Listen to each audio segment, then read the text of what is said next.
La technologie est partout présente dans nos vies, jusque dans nos champs, vous le savez.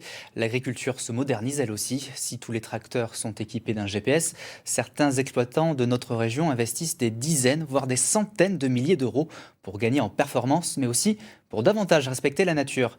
Agriculture 4.0, verdissement et solutions, c'est un dossier que nous avons réalisé avec Teddy Caruel et Elsa Mansuy. Une lumière bleue dans la nuit, un passage de tracteur au centimètre près.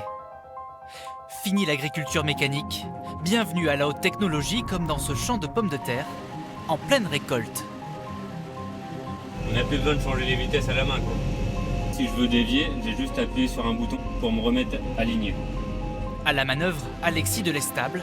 Pour sa première récolte, ce conducteur de 23 ans n'a eu aucun souci à prendre en main cette arracheuse de pommes de terre.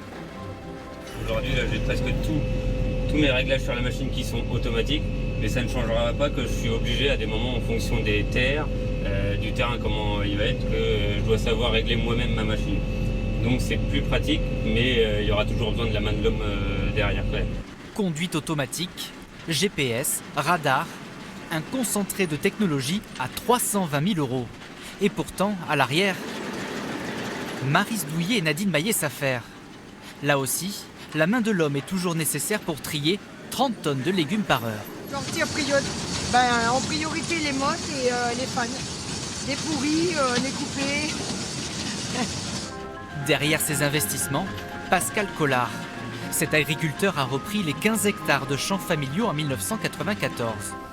Grâce à la technologie, il a optimisé ses rendements et multiplié son exploitation par 5. Dernière acquisition, ces sondes plantées pendant la croissance des pommes de terre. C'est des sondes qui mesurent la difficulté qu'ont les plantes pour extraire l'eau du sol. Ces sondes nous donnent l'information pour savoir à quel moment il faut irriguer. L'eau est un bien précieux, on ne peut pas le disperser à volonté ou l'utiliser de façon abondante et sans limite. L'agriculteur 2.0 n'est plus seulement dans les champs, mais aussi au bureau. Ça, c'est la boîtier de commande de pulvérisateur. Ici, c'est le boîtier, l'écran du boîtier de l'épandeur à engrais. Ici, un trésor de science s'accumule sur les étagères. Derrière son écran, Pascal Collard recueille toutes les données possibles. A laissé ce petit boîtier collé à tous ses tracteurs pour plus de traçabilité. On est capable de savoir exactement, de façon précise et automatique, tout ce qui se fait dans la parcelle tout au long de l'année culturale. Nos clients sont de plus en plus exigeants et on veut aujourd'hui une traçabilité qui soit la plus précise possible pour garantir un produit de qualité, un produit sain et un produit normé. Des investissements lourds pour assurer ses rendements, la pérennité de son exploitation, la rémunération de ses salariés. Pascal Collard n'est pas le seul à en faire. GPS, station météo connectée, robots de traite. Aujourd'hui, 2 agriculteurs sur 3 possèdent un outil issu des nouvelles technologies. 80% d'entre eux ont aussi un usage quotidien d'Internet pour gérer leur exploitation. Certains vont même plus loin dans leur conversion au numérique. Voici la dernière expérimentation agricole encadrée par l'État, un drone d'épandage. Sa mission, asperger 16 litres de traitement biologique contre les maladies au plus près de ce vignoble de l'Aube. En toute autonomie, sans perte ni dérive sur le champ des voisins. Ce drone, c'est un gage de sécurité aussi. Aujourd'hui, malheureusement, encore tous les ans, des ouvriers viticoles se retournent avec leurs engins. Le drone est là pour empêcher ce genre d'accident. C'est d'apporter donc un outil supplémentaire aux viticulteurs qui vont pouvoir le traiter là où les pentes sont vraiment très raides, donc supérieures à 30%.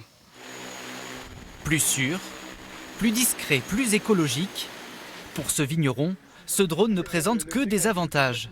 Depuis 1981, Michel Jacob a toujours cherché à verdir son exploitation grâce à la science. En plus du drone, il s'est lancé dans cette autre expérimentation, un enjambeur à ultraviolet.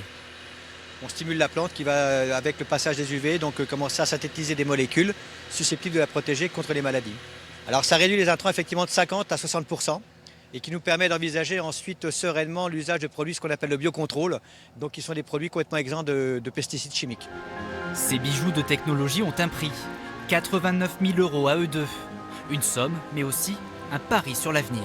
Une façon aussi de faire évoluer le métier et aussi de capter des jeunes. On a de plus en plus de mal à avoir des jeunes qualifiés ou des jeunes même motivés parfois pour travailler dans les vignes parce que c'est quand même un travail compliqué, difficile.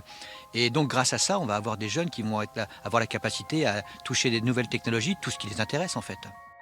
Attirer les jeunes via la technologie, une aubaine pour ces exploitants.